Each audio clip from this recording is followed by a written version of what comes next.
السلام علیکم، S M news کے ساتھ میں ہوں مقدر رضا۔ ایس ایم نیوز اسٹوڈیو میں خوش آمدید۔ خبروں کا آغاز کرتے ہوئے رخ کرتے ہیں کراچی سے۔ کراچی کے علاقے ڈیفنس میں مبینہ پولیس مقابلے کے معاملے پر کراچی بار ایسوسی ایشن نے محکمہ داخلہ سندھ کو خط لکھ دیا، اور کراچی بار ایسوسی ایشن کی جانب سے محکمہ داخلہ سندھ کو لکھے گئے خط میں کہا گیا ہے کہ علی حسن ایڈوکیٹ کے ڈرائیور عباس کے اہل خانہ کو پولیس اہلکاروں نے اغوا کیا تھا۔ اس حوالے سے بات کرتے ہیں بیورو چیف ذوالفقار علی سے۔ یہ ذوالفقار علی بتائیے گا کیا تفصیلات ہیں آپ کے پاس؟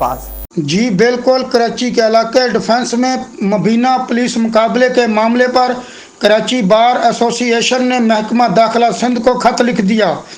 کراچی بار ایسوسی ایشن کی جانب سے محکمہ داخلہ سندھ کو لکھے گئے خط میں کہا گیا ہے کہ علی حسن ایڈوکیٹ کے ڈرائیور عباس کے اہل خانہ کو پولیس اہلکاروں نے اغوا کیا تھا۔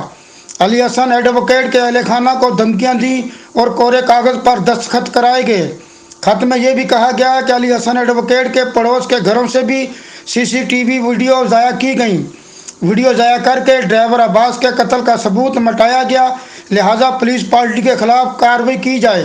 میں آپ کو بتاتا چلوں کہ چند روز قبل کراچی کے علاقے ڈیفنس میں مبینہ پولیس مقابلے میں 5 ڈاکوؤں کی ہلاکت کا دعویٰ کیا گیا تھا، تاہم بعد ازاں ایک خاتون کا بیان سامنے آنے کے بعد مقابلہ مشکوک ہو گیا تھا۔ جی بہت شکریہ ذوالفقار تفصیلات سے آگاہ کرنے کے لیے۔ اب تک کے لیے اتنا ہی۔ مزید خبروں کے لیے دیکھتے رہیے ایس ایم نیوز۔